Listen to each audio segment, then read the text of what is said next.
Praise the lord. యేసుక్రీస్తు నామములో మీ అందరికీ శుభములు తెలియజేస్తూ ఉన్నాను. దేవుడిచ్చిన ఈ యొక్క అద్భుతమైన అవకాశాన్ని బట్టి సమస్త మహిమ దేవునికి చెల్లునుగాక. ఇక్కడ అపోస్తలుడైన పౌలు గారు కొరింథీయులకు రాసినటువంటి 2వ పత్రిక 11వ అధ్యాయం 16 నుంచి 26 వచనాల వరకు మరి చదువుకుంటా వెళ్ళినట్లయితే అక్కడ చాలా అద్భుతమైనటువంటి విషయాలు మనకి తెలియజేస్తూ ఉన్నాడు. పౌలు గారి యొక్క అనుభవాలు ఎంత విస్తృతంగా ఉన్నాయో మనం గమనించాలి.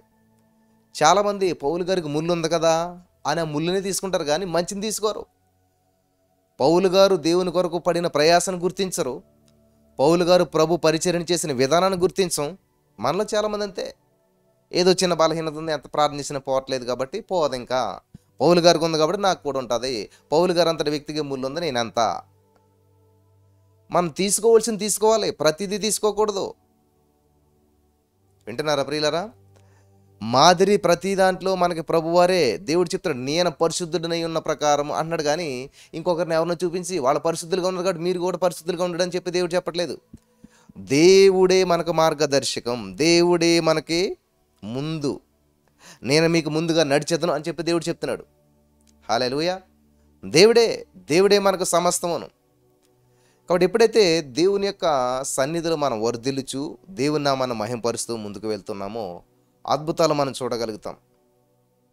ఇక్కడ చూడండి ఏమంటున్నాడు, పౌలు గారి యొక్క అనుభవాలు చెప్తూ ఉన్నాడు. నేను అవేకిలా మాట్లాడుతున్నాను, లేకపోతే ఇలా కొన్ని విషయాలు చెప్తుంటే మనం కూడా అదే వెర్షన్లో వెళ్ళటం కాదు. ఇక్కడ ఎంత గొప్పగా మాట్లాడుతున్నాడు చూడండి. మళ్ళీ ఇక్కడ ఆయన, వారు అబ్రహాం బిడ్డలు అనుకుంటున్నారేమో, నేను అబ్రహాం బిడ్డనే. వాళ్ళ తెగ పరిచర్య చేశారు అనుకుంటున్నారేమో, నేను కూడా పరిచర్య చేశాను. హల్లెలూయా. ఇలాగా చాలా అద్భుతమైనటువంటి విషయాలు పౌలు గారు చెప్తూ ఉన్నాడు. కాబట్టి పౌలు గారిలోంచి మనం మాదిరి తీసుకోవాల్సింది పౌలు గారికి ఉన్నటువంటి ముళ్ళుని కాదు మనం తీసుకోవాల్సింది. వింటున్నారా? అబ్రహాం గారిని మనం మాదిరిగా తీసుకోవాల్సింది. అక్కడ మనం అబ్రహాం గారు కూడా మరి భార్య మాట విని తప్పిపోయాడు, అది కాదు మన మార్గ తీసుకోవటం. అబ్రహాం గారు కూడా ఇలా చేసుకున్నాడు కదా, 2 పెళ్లి చేసుకున్నాడు కదా, భార్య ఫోర్స్ చేస్తే వాళ్ళు ఇట్లాగా, ఇది కాదు మనం తీసుకోవాల్సింది. దావీదు గారు కూడా పడిపోయాడు బెత్షెబా విషయంలో, ఇవి కాదు. దావీదు దేవుని హృదయానుసారుడు, దేవుని హృదయానుసారంగా జీవించాడు. హల్లెలూయా. దేవునికి స్తోత్రం కలుగును గాక. తప్పు చేశాడు కానీ తప్పును ఒప్పుకున్నాడు. అతిక్రమం దాచిపెట్టేవాడు వర్ధిల్లుడు, వాటిని ఒప్పుకొని విడిపెట్టేవాడు విడిచిపెట్టినవాడు కనికరం పొందుతాడంట. కాబట్టి ఇక్కడ మనం గమనించినట్లయితే, వింటున్నారా, అతిక్రమలు దాచిపెట్టలేదు దావీదు, ఒప్పుకున్నాడు, విడిచిపెట్టాడు, కనికరం పొందాడు. మళ్ళా దేవుని హృదయానికి ఇష్టానుసారమైన వ్యక్తిగా మార్చబడిపోయాడు. తర్వాత మళ్ళీ తప్పు చేసినట్టుగా లేదు. తప్పు చేయటం తప్పు కాదు, కానీ ఆ తప్పును ఒప్పుకోకపోవటం, ఆ తప్పిదాన్ని సరి చేసుకోకపోవటం తప్పు అన్నమాట. మనం వెళ్తున్నటువంటి కారుకి టైర్ పంక్చర్ అయింది, ప్యాచ్ పడింది అనుకోండి, ఏం చేస్తాం? వెంటనే పంక్చర్ వేయించుకుని మళ్ళీ ప్రయాణం ముందుకు వెళ్తాం. అలాగే జీవితంలో అనేక నష్టాలు ఎదురవుతాయి. నాకు రాత్రికాల సమయంలో ఒక సహోదరి ఫోన్ చేసింది, అన్న నా జీవితం ఎలా ఉన్నదంటే, నా పరిస్థితి ఎలా ఉన్నదంటే, ఇటువంటి సిచ్యువేషన్ మరి ఎక్కడన్నా జరుగుతుందో లేదు తెలియదు. నాకు చక్కటి ఒక వివాహ సంబంధం వచ్చింది. ఎస్, చక్కగా మంచి జరుగుతూ ఉంది, మ్యాచ్ సెట్ అయిపోయింది, పెళ్లి కుదిరిపోయింది, ఎంగేజ్మెంట్ కూడా అయిపోయింది. ప్రైజ్ గాడ్ అనుకుంటాం కదా. అయితే మరి తర్వాత బట్టలు కొనుక్కోవటానికి షాప్కి వస్తుంటే యాక్సిడెంట్లో పెళ్లి కొడుకు తండ్రి, పెళ్లి కొడుకు చనిపోయారు. ఇప్పుడు పరిస్థితి ఎలా ఉంటుంది చెప్పండి? ఏం నిర్ణయం తీసుకోవాలి, ఎలా వెళ్ళాలి, ఎలా ప్రొసీడ్ అవ్వాలి? ఇటువంటి సంఘటనలు జీవితంలో జరుగుతున్నప్పుడు అసలు ఏంటి, నేను ఎంతో భక్తిగా ఉంటున్నానే, నేను ఎంతగా ప్రార్థన చేస్తూ ఉన్నానే, నాకు ఎందుకని ఇటువంటి సిచ్యువేషన్ జరిగింది అనేటువంటి ఆలోచనలు చాలామందికి ఎదురవుతుంటుంటాయి. మరి ఇప్పుడు ఏం చేయాలి? నేను నా జీవితంలోనూ నేనేమన్నా నిర్ణయం తీసుకోవాలా? ఇంకా నాకు భవిష్యత్తు ఉందా? ఇంకా నాకు ఫ్యూచర్ ఉందా? వింటున్నారమ్మా? మీలో చాలామంది ఇట్లాంటి పరిస్థితులు గుండా వెళ్తుండొచ్చు. అయితే ఈ రోజున పరిశుద్ధాత్మ దేవుడు నీతో స్పష్టంగా మాట్లాడుతున్నాడు. ఎస్, మనం వెళ్తున్నటువంటి జీవితంలో మనం వెళ్తున్న కారు పాడైపోయింది కాబట్టి మనం ప్రయాణాన్ని ఆపుకోం. ఏం చేస్తాం? వేరే కారు, వేరే వేలో ప్రయాణాన్ని ముందుకు వెళ్తాం, గమ్యం చేరుకుంటాం. కాబట్టి ఇలాంటి జీవితంలో భయంకరమైన సన్నివేశాలు జరిగాయి.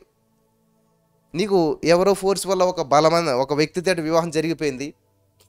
ఆ వ్యక్తి చాలా మూర్ఖుడని తెలుసు, మరి చాలా ఇబ్బంది పెడుతున్నాడని తెలుసు. ఎస్, ప్రార్థన చేస్తూ ఉన్నావు మారతాడని చెప్పి చూసావు ప్రేయర్ చేసావు, నడిచావు, చాలా జీవితం కొనసాగించావు.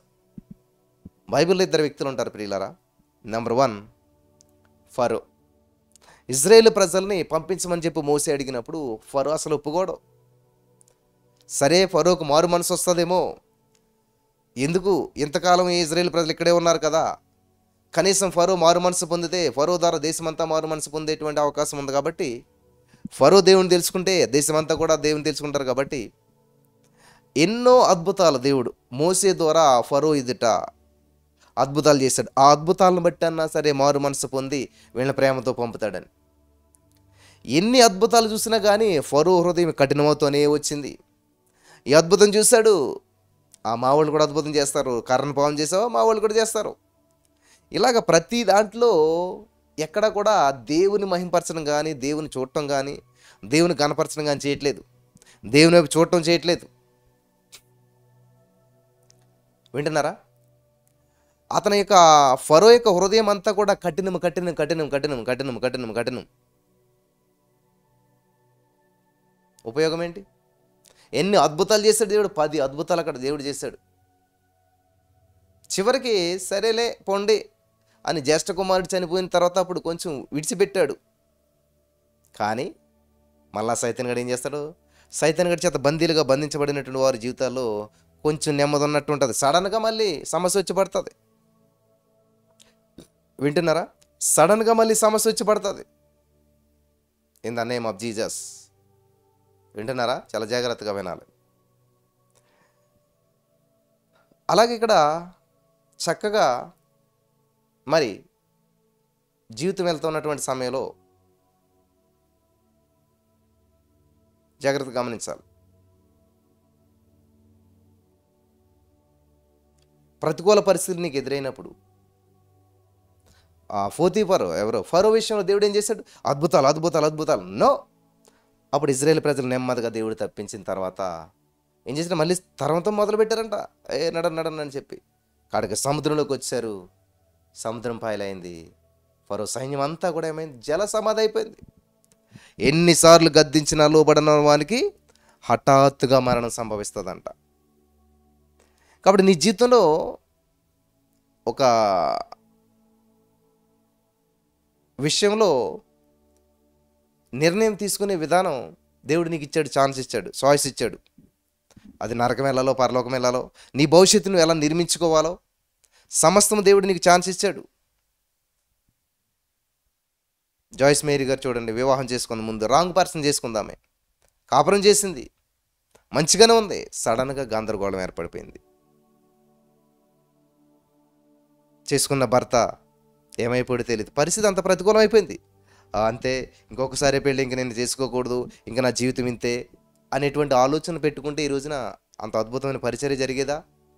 చక్కటి బిడ్డలు పుట్టేవారా? కానీ మళ్ళా జీవితాన్ని ప్రారంభించింది. హల్లెలూయా! ఈ రోజున ప్రపంచవ్యాప్తంగా అనేక మందిగా ఆమె ఉపయోగపడుతున్నారు. అద్భుతంగా దేవుని వాక్యాన్ని మరి ప్రపంచవ్యాప్తంగా ప్రకటిస్తున్నారు. ప్రియులు గమనించాలి, నీ జీవితంలో ఏదైనా సమస్య వచ్చింది, నీ జీవితంలో లాస్ వచ్చింది, నష్టం వచ్చింది, జీవితాన్ని ముగించొద్దు. సమస్యను సమాధి చేసి దాన్ని తొక్కుకుని ముందుకెళ్ళిపో. ఆమేన్. నిన్ను ఆటంకపరిచిన దాన్ని అనగద్రొక్కి నువ్వు ముందుకెళ్ళిపో. నీ మీద నిందలేసారా? ఆ నిందల్ని జాగ్రత్తగా కిందకి దులిపేసి వాటిని తొక్కుకుని వెళ్ళిపో. అంతేగాని ఆ నింద చేత నింపబడి ఆ నిందలో నీవు మరి జీవితాన్ని ముగించకూడదు, ముందుకెళ్ళాలా, కొనసాగించాలా. హల్లెలూయా! జయమునికి ఇవ్వటానికి యేసే సిద్ధంగా ఉన్నాడు. నీ జీవితంలో జయం ఇవ్వటానికి యేసే సిద్ధంగా ఉన్నాడు. ఆమేన్. నీ జీవితంలో ఎటువంటి పరిస్థితులైనా సరే తారుమారు చేసేటువంటి సామర్థ్యం దేవునికి ఉన్నది. ఆల్రెడీ తారుమారు చేసేసాడు.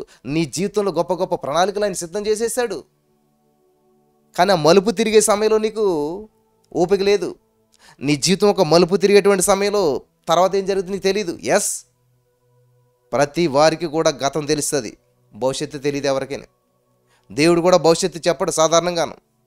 యేసుక్రీస్తు ప్రభువారు ఎప్పుడు వస్తారని శిష్యులు అడిగితే నాకే తెలియదు. ఎందుకంటే దేవుడికి ఎందుకు తెలియదు అన్నాడంటే, యేసయ్యకి తెలిస్తే ఏం చేస్తాడు? అందరికి చెప్పేస్తాడు. అందరికి చెప్పేసి ఏం చేస్తారు? ఓ యేసయ్య 2026వ సంవత్సరం పలానా రోజున పలానా తారీఖు అన్నాడు అనుకోండి. అప్పుడు దాకా ఇష్టానుసారంగా జీవించేసిన మనుషులు ఏం చేస్తారు తెలుసా? సడన్ రేపేసి వచ్చేస్తారని చెప్పి ఈ రోజే మోకరించి ఎగిలిగెత్తి ఆడటం ప్రారంభిస్తారు.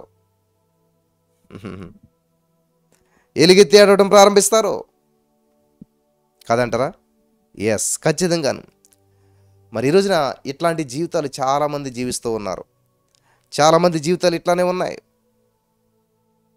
నేడు రేపు ఏసురాకడా, కాలం సమయం ఎవ్వరెరుగరు, విశ్వాసయాత్రలో నే సాగిపోదును. ఏంటంట? విశ్వాస యాత్రలో సాగిపో సాగిపో సాగిపో, ఆగిపోవద్దు. ఆమేన్, హల్లెలూయా. ఈ విశ్వాస యాత్రలో సాగిపోతూ ఉన్నప్పుడు కుటుంబ పరిస్థితులు డిస్టర్బెన్స్లు వస్తాయి. వ్యాపారంలో డిస్టర్బెన్స్లు, ఉద్యోగంలో డిస్టర్బెన్స్లు, పర్సనల్ లైఫ్లో డిస్టర్బెన్స్లు, ఒంటిలో డిస్టర్బెన్స్లు, ఇంటిలో డిస్టర్బెన్స్లు, ఆరోగ్య విషయంలో డిస్టర్బెన్స్లు, ఇలాగ ఎన్నో ప్రతికూల పరిస్థితుల్ని ఏలుబడి చేస్తూ ఉంటుంటాయి. మరి ఏం చేయాలి? ఇది ప్రశ్న చాలామందికి వచ్చేటువంటిది. ఇట్లాంటి ప్రతికూల పరిస్థితుల్లో నేనేం చేయాలి? ఎలా జీవించాలి కదా? అంటే ఏమీ లేదు ప్రియులారా, నీకున్న ప్రతి పరిస్థితికి పరిష్కారం బైబిల్లో ఉంది. ఆమేన్. ప్రతిరోజు బైబిల్ని ధ్యానిస్తూ, బైబిల్ని వింటూ, బైబిల్ని చదువుతూ, బైబిల్ని చదవాలి, వినాలి. చదివిన దాన్ని, విన్నదాన్ని, గ్రహించిన దాన్ని జీవితంలో అప్లై చేయాలి. హల్లెలూయా. ఇక్కడ పాత నిబంధనలో ఫరో ఎన్ని అద్భుతాలు జరిగినా కూడా ఏ విధమైన మార్పు లేదు. ఖతం, అయిపోయాడు ఆయన. ఎన్నిసార్లు గద్దించినా లోబడలేదు, హఠాత్తుగా మరణం సంభవించింది. కొత్త నిబంధనలకు వచ్చేసరికి ఉన్నాడు ఒక సౌలు గారు. అనేక మంది క్రైస్తవుని హింస పెట్టాడు, బాధ పెట్టాడు, చాలా చేశాడు. మరి క్రైస్తవులందరిపై మరి యుద్ధం ప్రకటించాడు. దొరికిన మట్టికి చంపి పడేశాడు, తలకాయలు నరికి పడేశాడు. ఎంతో ఘోరమైనటువంటి హత్యలు చేశాడు. ఒకానొక సమయంలో దేవుడితో ఎన్కౌంటర్ జరిగింది. ఒకే ఎన్కౌంటర్, లైఫ్ చేంజ్ అయిపోయింది. గమనించాలి, అక్కడ ఫరో ఎంత అద్భుతాలు చేసినా ఏ మార్పు లేదు. కానీ ఇక్కడ సౌలు దేవుడు ముఖదర్శనాన్ని చూశాక జీవితాన్ని సరి చేసుకున్నాడు. అరే, నేను ఇంతకాలం ఏ సిద్ధాంతాన్ని నమ్మాను, ఇంతకాలం అసలు ఏం నమ్మాను, ఏం బోధించాను అని తనను తాను సరి చేసుకుని దేవుని సన్నిధిలో దేవునికి సబ్మిట్ అయిపోయాడు. దేవుని చేత వాడబడటం ప్రారంభించాడు. ఆమేన్, హల్లెలూయా. కాబట్టి నువ్వు ఎంతటి ఘోరమైన వ్యక్తివైనా నీకు ఒక అద్భుతమైన అవకాశాన్ని దేవుడు ఇస్తాడు. ఆ అవకాశాన్ని సద్వినియోగం చేసుకుంటే అద్భుతమైన వ్యక్తిగా నువ్వు మార్చబడిపోతుంటుంటావు, వాడబడిపోతుంటుంటావు, ఉపయోగపడిపోతుంటుంటావు. దేవుడిచ్చిన అవకాశాన్ని సద్వినియోగం చేసుకోకుండా దుర్వినియోగం చేసుకుంటే ఫరో ఎలాగైతే ఐగుప్తు దేశపు రాజు అయినటువంటి ఫరో గారు జీవితం ముగిసబడిపోయింది, చాప్టర్ క్లోజ్ అయిపోయింది. కాబట్టి దేవుడిచ్చిన అవకాశాన్ని సద్వినియోగం చేసుకుంటున్నావా, దుర్వినియోగం చేసుకుంటున్నావా? దేవుని మీద ఆధారపడుతున్నావా, నిన్ను నీవు నమ్ముకుంటున్నావా? ఆనందం ఆనందమే, ఆహా నాకెంతో ఆనందమే, సంతోషం సంతోషమే, ఆహా నాకెంతో సంతోషమే. ఎందుకు? యేసయ్యని నమ్ముకున్నాను, రక్షణ పొందుకున్నాను, యేసయ్య ఉంటేనే చాలు, నిత్యము నాకెంత మేలు. ఆనందం ఆనందమే, ఆహా నాకెంతో ఆనందమే, సంతోషం సంతోషమే, ఆహా నాకెంతో సంతోషమే. మనుషుని నమ్ముట కంటే యేసుని నమ్ముట మేలు, మనుషుని నమ్ముట కంటే యేసుని నమ్ముట మేలు, యేసయ్య ఉంటేనే చాలు, నిత్యము నాకెంత మేలు, యేసయ్య ఉంటేనే చాలు, నిత్యము నాకెంత మేలు. ఆనందం ఆనందమే, ఆహా నాకెంతో ఆనందమే, సంతోషం సంతోషమే, ఆహా నాకెంతో సంతోషమే. హల్లెలూయా. ఎందుకు? యేసయ్యను నమ్ముకున్నాను కాబట్టి సంతోషం, యేసయ్యని కలిగి ఉన్నాను కాబట్టి నాకు సంతోషం, యేసయ్య నాలో ఉన్నాడు కాబట్టి నాకు సంతోషం. ఆమేన్. జేబులో ₹1,00,00,000 ఉంటే ఎంత సంతోషమో కదా. మీకు కోటి తేనె కన్నా తీయనైనది అని పాడతాం మనం. చుంటె తేనె ధారల కన్నా నీ ప్రేమ మధురము కదా. మరి జుంటి తేనె దారలో ఇది అది బంగారం కంటే అదంత గొప్ప అయినటువంటి దేవుడే నీలో ఉన్నాడు.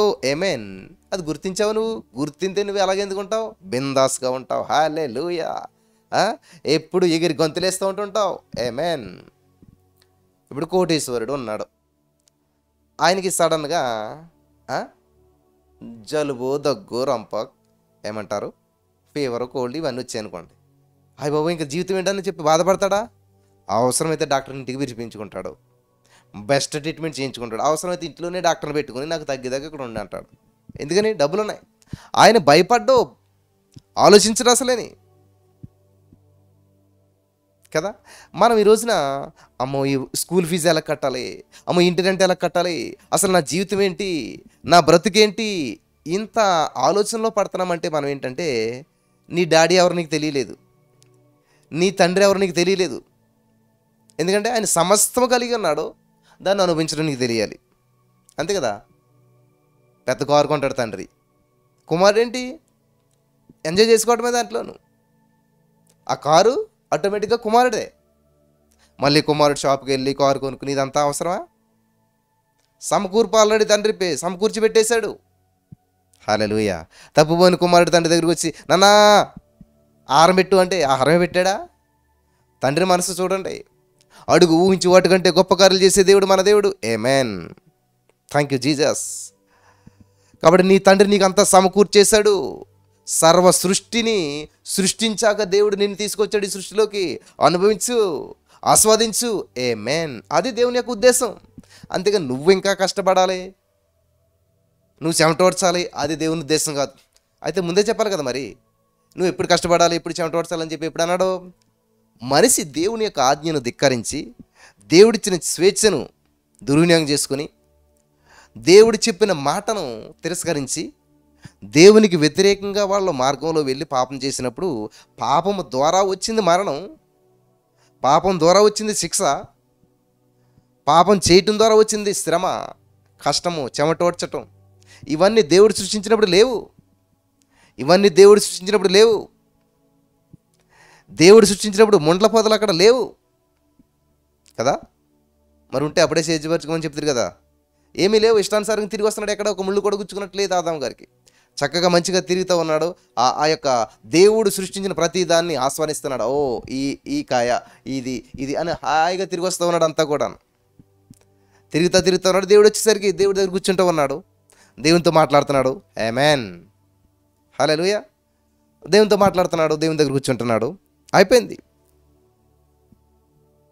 కానీ ఎప్పుడైతే మనిషి దేవుడు చెప్పిన మాటను ధిక్కరించి, దేవుడి యొక్క ఆజ్ఞను త్రోసివేసి, దేవునికి దూరం అయిపోయి ఇష్టానుసారంగా జీవించడం ప్రారంభించి, ఈ దేవుడు ఇది వద్దన్నాడంటే ఎందుకు వద్దన్నాడని అడుగుదాం కదా అని విచక్షణ జ్ఞానం కోల్పోయేలా చేసి సైతానుగాడు భ్రమపరిచేసేసి అని ముందుకు నెట్టేశాడు. ఎప్పుడైతే ఆ పండు తిన్నాడో అక్కడి నుంచి నీవు కష్టపడి పని చేస్తావు, నువ్వు భూమిని సేద్యపరుచుకుంటావు, ముళ్ళ తుప్పలు ఇవన్నీ ఉంటాయి, అవన్నీ బాగు చేసుకుని ఆహారం నువ్వే పండించుకుని తింటావు. అంతవరకు ఆహారం పండించాడా? అంతవరకు ఆహారం కోసం ఆలోచించాడా? నో. ఎప్పుడైతే దేవుడు సృష్టించి విడిచిపెట్టాడో అప్పుడు స్వేచ్ఛ, ఇష్టానుసారంగా జీవించవచ్చు, ఇష్టానుసారంగా ఉండొచ్చు, ఇష్టం వచ్చింది తినొచ్చు, కష్టం లేదు. కాబట్టి పాపము మనిషిని కష్టాల్లోకి తీసుకెళ్తుంది. పాపము మనిషిని కష్టాల ఊబిలోకి లాక్కెళ్ళిపోతుంది. హల్లెలూయా. వింటున్నారా? కాబట్టి ఇక్కడ పౌలు గారు చాలా అద్భుతమైన విషయాలు మాట్లాడుతూ ఉన్నాడు. 25వ వచనం వరకు మనం ఈరోజు ధ్యానం చేసుకుందాం ప్రియులారా. 24వ వచనం, యూదుల చేత 5 మార్లు 1 తక్కువ 40 దెబ్బలు తింటిని. ఏమి లెక్క ఇది? 1 తక్కువ 40, 40 కాదు 39. వింటున్నారా? 40 అంటలేదు ఆయన, 40కి 1 తక్కువ. ఎందుకని అది అంటే వాళ్ళ జీవితంలో ప్రియులారా గమనించాలి. యూదులకు ఆచారం ప్రకారం 39 దెబ్బలు కొట్టాలన్నమాట. 40 దెబ్బ కొడితే పోతాడు, సంథింగ్ ఏదో వాళ్ళకు ఉన్నది. వాస్తవమైన విషయం ఇంకోటి ఏంటంటే, మనకి ఈ లోకంలో వచ్చినటువంటి దెబ్బలు, ఈ లోకంలో వచ్చినటువంటి సమస్యలు, ఈ లోకంలో వచ్చిన నిందలు, ఇవన్నీ కూడా, ఈ లోకంలో వచ్చినటువంటి రోగము, ఈ లోకంలో వచ్చిన corona virus, BP, sugar, thyroid, ఇవన్నీ కూడా కేటగిరీస్ కింద వివరించారు రోగాలని. సరే, doctor, eye doctor, ear doctor, dentist, throat, nose, ear, ఇలాగ ఒక్కొక్క దానికి ఒక్కొక్క స్పెషలిస్టులు ఉంటుంటారు. వింటున్నారా? ఒక్కొక్క దాంట్లో ఒక్కొక్క స్పెషలిస్టులు ఉంటుంటారు. అలాగా దేవుడు మనకి ఏం చేశాడంటే ఒక ప్రత్యేకతను ఇచ్చాడు. ఒక్కొక్క దాంట్లో ఒక్కొక్క స్పెషలిస్టులు ఉంటారు. హల్లెలూయా. కాబట్టి ఒకవేళ నీ జీవితంలో దేవుడు నిన్ను వాడుకునే విధానంలో మార్పులు ఉండొచ్చు. ఇక్కడ ఆదాము అవ్వ వీళ్ళని దేవుడు ఏం చేశాడు, ఒక పర్టికులర్గా ఒక సిస్టమ్ పెట్టి వదిలేశాడు. తినొద్దు, ఇది చేద్దాడు, అంతే. అది నిజమా కాదా మరి తెలుసుకోవాలి అని చెప్పి ఏం చేయాలి, దేవుని దగ్గరికి వచ్చి ప్రభు మరి ఇలాగ ఉంది సిచ్యువేషన్, ఏం చేద్దాం? సైతాన్ కూడా వచ్చి మమ్మల్ని తినమంటున్నాడు, మరి ఏంటి? ఇదే దేవుని దగ్గర విచారణ చేయటం, దేవుని దగ్గర డిస్కస్ చేయటం, దేవుణ్ణి అడగటం, దేవుని విషయాల్లో మనం జాగ్రత్తగా ఉండడం చెయ్యి. మనం నిజంగా అదే రోజున అవ్వమ్మగారు పండు తీసుకుని తిని ముందు కనీసం దేవుడి దగ్గరికి వచ్చి ప్రభు మరి ఏంటిది సతాన్ గడ ఇలాగ అంటున్నాడు, తినాలి వద్దా అంటే వద్దవ్వమ్మా అంటే అయిపోయింది అక్కడతోటి. కాబట్టి ఇక్కడ మనిషికి చెమటొచ్చే పద్ధతి, కష్టం ఎప్పుడు వచ్చిందంటండి? గతంలో విత్తుకున్న విత్తనాన్ని బట్టి, సైతాన్ గడితో చేసిన సహవాసాన్ని బట్టి. దుష్ట సాంగత్యం మంచి నడవడిని పాడు చేస్తుందంట. అదే జరిగింది. మంచి సహవాసం ఉన్నంతకాలం, మంచిగా ఉన్నంతకాలం ఆదమవ్వలతో దేవుడు చక్కగా మాట్లాడుతున్నాడు. ప్రతిరోజు ఆదమవ్వలు దేవునితో కలిపి సమయాన్ని గడుపుతున్నారు, అయిపోయింది. కానీ ఎప్పుడైతే సైతానుగాడితో సమయం గడిపారో సైతానుగాడు దేవునితో సమయం లేకుండా చేశాడు. సైతానుగాడు దేవునికి దగ్గరగా లేకుండా చేశాడు. సైతానుగాడు దేవునితో కనెక్షన్ కట్ చేయించాడు. ఫస్ట్ దేవుడు నీతిమంతుడు, నీతిని ప్రేమిస్తాడు, కానీ దేవుడు పాపిని కూడా ప్రేమిస్తాడు, కానీ పాపాన్ని తప్పిదాన్ని సహించడు. హల్లెలూయా, థ్యాంక్ యూ జీసస్. వింటున్నారా? బలపరచబడుతున్నారా? చాలా అద్భుతమైన విషయాలు ఇవన్నీ కూడాను. కాబట్టి ఇక్కడ 1 తక్కువ 39 దెబ్బలంట. అదే 39 ఎందుకని నేను ఎందుకు చెప్పాను, కేటగిరీస్ ఉంటాయి. వైరస్లకు సంబంధించిన వ్యాధులు ఒక కేటగిరీ ఉంటుంది, మజిల్స్కి ఒకటి, బోన్స్కి ఒకటి, ఇలాగా కేటగిరీస్ అన్ని కలిపి ప్రపంచంలో ఇలాగ జబ్బులన్నీ కలిపి వర్గీకరణ చేశారంట. ఎన్ని గ్రూపులుగా చేశారంటే ఇదో గ్రూప్ జబ్బులు, ఇదో గ్రూపు, ఇదో గ్రూప్, ఇదో గ్రూప్, ఇదో గ్రూప్ అని చెప్పి మొత్తం ప్రపంచవ్యాప్తంగా అందరూ కూర్చొని చేసినటువంటి రీసెర్చ్ ప్రకారం అసలు ఎన్ని గ్రూపులు ఉన్నాయంటండి ఈ జబ్బులకు సంబంధించి అంటే 39 వచ్చాయంట గ్రూపులు. అందుకని యేసుక్రీస్తు ప్రభువారు 39 కొరడా దెబ్బలు తిన్నాడు. అంటే నీకున్న ప్రతి గ్రూపుకి, ప్రతి వ్యాధుల గ్రూపుకి సంబంధించిన దానికి వెల చెల్లించేశాడు ఆయన. ప్రతి వ్యాధుల గ్రూపుకి సంబంధించిన దానికి వెల చెల్లించేశాడు. Hallelujah, thank you Jesus, thank you Lord. ప్రతి దానికి యేసే వెల చెల్లించేశాడు. ఇది సత్యం, ఇది సత్యం. నీవు ఇప్పుడు అనుభవించుతున్నటువంటి సమస్యకు నువ్వు పుట్టకముందే, నువ్వు గర్భంలో రూపించబడకముందే వెల చెల్లించేశాడు ఆయన. హల్లెలూయా, థ్యాంక్ యూ జీసస్. వెల చెల్లించేశాడు. గలతీ 3:13 ప్రకారం ధర్మశాస్త్ర సంబంధమైన ప్రతి శాపం నుంచి ఆయన మనల్ని విమోచించేశాడు. ఆమేన్. విమోచించేశాడు. ఆమేన్. విమోచించేశాడు, విడిపించేశాడు. Thank you holy spirit of God, thank you Jesus. విమోచించేశాడు, విడిపించేశాడు. మన దేవుడు గొప్ప దేవుడు, నమ్మదగినవాడు. హల్లెలూయా, దేవునికి స్తోత్రం కలుగును గాక. కాబట్టి ఈరోజు నీ మాటలు వింటున్న ప్రియమైనటువంటి సహోదరి, స్నేహితులారా, పరిశుద్ధాత్మ దేవుడు నీతో మాట్లాడుతున్నాడు. ఈ రోజున పరిశుద్ధాత్మ దేవుడు నీ జీవితం పట్ల గొప్ప ప్రణాళికలను కలిగి ఉన్నాడు. హల్లెలూయా. యేసుక్రీస్తు ప్రభు ఆల్రెడీ నీ కొరకు సిద్ధం చేసిందని అనుభవించమని చెప్పి పరిశుద్ధాత్మ దేవుడు నిన్ను సర్వసత్యంలోకి నడిపిస్తున్నాడు. ఆ సర్వసత్యమే యేసుక్రీస్తు ప్రభు వారు. ఆమేన్.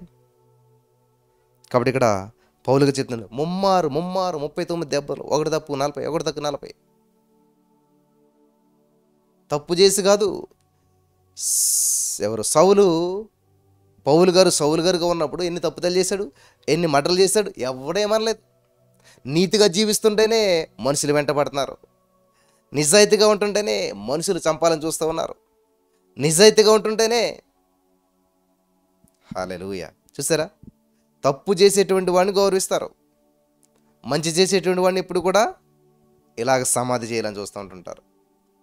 కాబట్టి ఈ రోజున ఈ మాటలు వెంటనే నా ప్రియమైనటువంటి సహోదరి, స్నేహితులారా, మీ జీవితంలో ఎటువంటి పరిస్థితులు కూడా మీరు వెళ్తున్నారో నాకు తెలియదు కానీ, ఎటువంటి ప్రతికూల పరిస్థితులు మిమ్మల్ని నిలబడి చేస్తున్నారో నాకు తెలియదు కానీ, ఈ రోజున పరిశుద్ధాత్మ దేవుడు చెప్తున్నటువంటి మాట ఏంటంటే, దేవునికి నమ్మకంగా స్తుతించండి, దేవునికి నమ్మకస్తులుగా ఉండండి, దేవుని జీవితంలో గొప్ప కార్యాలు చూడాలి, దేవుడు మీ జీవితంలో చేసే గొప్ప కార్యాలు మీరు చూడాలి, అనేక మందికి ఆశీర్వాదకరంగా ఉండాలంటే మొదట ఆయన రాజ్యాన్ని, నీతిని వెతకాలి. మన దృష్టి, మన ఆలోచన, మన ఫోకస్ అంతా దేవుని మీద ఉండాలి. హల్లెలూయా, థ్యాంక్ యూ జీసస్. మన దృష్టి, మన ఫోకస్ అంతా దేవుని మీద ఉండాలి. ఎప్పుడైతే దేవుని మీద ఉంటుందో ఏ సమస్య వచ్చినా తొక్కుకుని పోతావు. పేతురు దృష్టి దేవుని మీద ఉన్నని చెప్పు ప్రతి అలను తొక్కుకుని పోయాడు.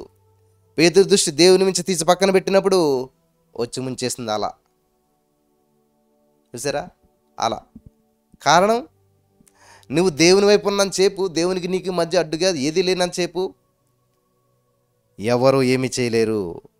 హల్లెలూయా, ఏది నీకు ఎంత మాత్రం హాని చేయలేదు. కాబట్టి దేవునితో కనెక్షన్ కరెక్ట్గా ఉండాలి. దేవునితో నీ మనసు నిత్యము సంబంధం కలిగి ఉండాలి. ప్రతిరోజు ప్రభు సన్నిధిని అనిపించాలి. హల్లెలూయా, థ్యాంక్ యూ జీసస్. వింటున్నారా? కాబట్టి ఇక్కడ ముమ్మారు బెత్తములతో కొట్టిరి, ముమ్మారు ఓడ పగిలి శ్రమ పడితిని. ఓడ పగిలి శ్రమ పడ్డాడంట. సముద్రంలో ఓడ పగిలితే ఎలా ఉంటుంది పరిస్థితి ఆలోచించండి. అంత మాత్రమే కాదు కానీ, ఒక రాత్రింబగళ్ళు సముద్రములో గడిపితిని. పౌలు గారంట ఈత కొడతానే ఉన్నాడంట. ఎంతసేపు? రాత్రి పగలు, రాత్రి పగలు. హోలీ స్పిరిట్.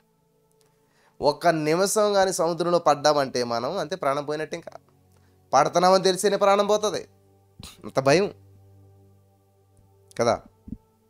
కానీ ఇక్కడ అద్భుతమైన విషయం ఏంటంటే, గొప్ప విషయం ఏంటంటే, చూడండి, రాత్రి ఒక రోజంతా కూడా సముద్రంలో గడిపాడంట. హల్లెలూయా, దేవునికి స్తోత్రం కలుగునుగాక. సముద్రంలో గడిపాను, అనేక పర్యాయములు ప్రయాణంలోను, నదుల వలనైనటువంటి ఆపదలోను, దొంగల వలనైనటువంటి ఆపదలోను, నా స్వజనుల వలనైన ఆపదలోను, అన్యజనులమైన ఆపదలోను, పట్టణంలోను ఆపదలోను, అరణ్యంలోను ఆపదల్లోను, సముద్రంలోను ఆపదలోను, కపట సహోదరుల వలన ఆపదలోను ఉంటేనే. ఎంత మాట అన్నాడో పౌలు గారు. కపట సహోదరులు మనతోటే ఉంటారు, మన పక్కనే ఉంటారు, కానీ మన మేలు కోరేవాళ్ళు కాదు. సహోదరులుగానే ఉంటారు. చూసారు ఎంత బాగా రాశాడు. కపట సహోదరుల వలనే ఆపదలలోనూ ఉంటిని. ఎవరి వల్ల అంటే, ఈ కపట సహోదరుల వలన వచ్చేటువంటి ఆపదలు ఉంటాయి, రిస్కులు ఉంటాయి, అందులో నేనున్నాను అని చెప్తూ ఉన్నాడు. కాబట్టి ఎన్ని ఏమైనా ఏది ఏమైనా కానీ పౌలు గారు చేసినటువంటి పరిచర్య అమోఘం. ఆయన ఇటువంటి ప్రతికూల పరిస్థితులు కూడా అక్కడ ఆగిపోలేదు, ప్రయాణం ఆపేసేయలేదు. హల్లెలూయా, ప్రయాణం ఆపేసేయలేదు. ఎంత ప్రతికూల పరిస్థితులు ఎదురైనా, ఏది ఏమైనా కానీ నా దేవుడు గొప్పవాడు, సత్యమంతుడు, ఖచ్చితంగా లేపుతాడు, నిలబెడతాడు, నన్ను గొప్ప చేస్తాడు. ఆమేన్. నన్ను ఉన్నతమైన స్థితిలో ఉంచుతాడు. ఇటువంటి నిరీక్షణ కలిగి జీవిస్తే ఈ నిరీక్షణ మనల్ని సిగ్గుపరచదు. హల్లెలూయా, ఈ నిరీక్షణ మనల్ని సిగ్గుపరచదు. Thank you lord. నా దేవుడు నమ్మదగినవాడు, నా దేవుడు గొప్పవాడు, ఆశ్చర్యమైన కార్యాలు చేసే దేవుడు మనకున్నాడు. ఇంతవరకు ఎన్నో అద్భుతాలు చేశాడు మన జీవితంలో. ఇక ముందు కూడా ఆ అద్భుతాలను స్వతంత్రించుకోవడానికి నీకు సమయం ఇస్తూ ఉన్నాడు. నువ్వు ఆర్థికమైన సమస్యలు ఉండడం దేవుని ఉద్దేశం కాదు. ఆయన ధనవంతుడై దరిద్రుడిగా ఈ లోకానికి వచ్చాడు. ఆయన దరిద్రం వల్ల మీరు ధనవంతులు కావాలని. హల్లెలూయా, ఆయన గొప్ప గొప్ప ప్రణాళికలు సిద్ధం చేసి ఉంచాడు నీ కొరకు. ఎందుకంటే నీ జీవితం బాగుండాలి, నీ జీవితం పైకి వెళ్ళాలి, నీ జీవితం ఆశీర్వదించబడిన వ్యక్తిగా నువ్వు ఉండాలి. హల్లెలూయా, థ్యాంక్ యూ లార్డ్. హల్లెలూయా. చూసారా, దేవుడు మన కొరకు చేసిందంతా కూడా చాలా ఎక్కువ, మనం దేవుని కొరకు చేసేటువంటిది కూడా చాలా తక్కువ. వింటున్నారు కదా. మనం ఏదో చేయాలి, ఏదో అనుకుంటుంటాం, కానీ మనకంటే ఎక్కువ దేవుడు చేస్తుంటుంటాడు. గొప్ప గొప్ప ప్రణాళికలు దేవుడు సిద్ధం చేస్తూ ఉంటుంటాడు. గొప్ప గొప్ప ఉద్దేశాలతో దేవుడు మనల్ని నడిపిస్తూ ఉంటుంటాడు. హల్లెలూయా. కాబట్టి ఈ రోజున ఈ మాటలు వింటున్న నా ప్రియమైనటువంటి వారలారా,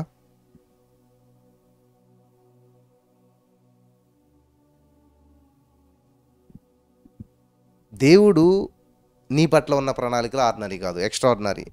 బహు ఉన్నతమైన ప్రణాళికలను కలిగి ఉన్నాడు. ఆమేన్. ఏంటండి? బహు ఉన్నతమైన ప్రణాళికలను కలిగి ఉన్నాడు. దేవుడు నీ పట్ల బహు ఉన్నతమైన ప్రణాళికలను కలిగి ఉన్నాడు. దేవుడు చేసే అద్భుతాలు ఆశ్చర్యాలు బట్టి దేవునికి సమస్త మహిమ కలుగును గాక. ఆమేన్.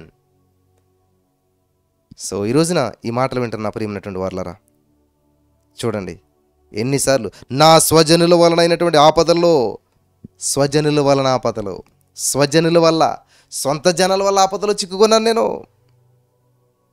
అన్యజనుల వల్ల ఆపద ఉంది, స్వజనుల ఆపద ఉంది.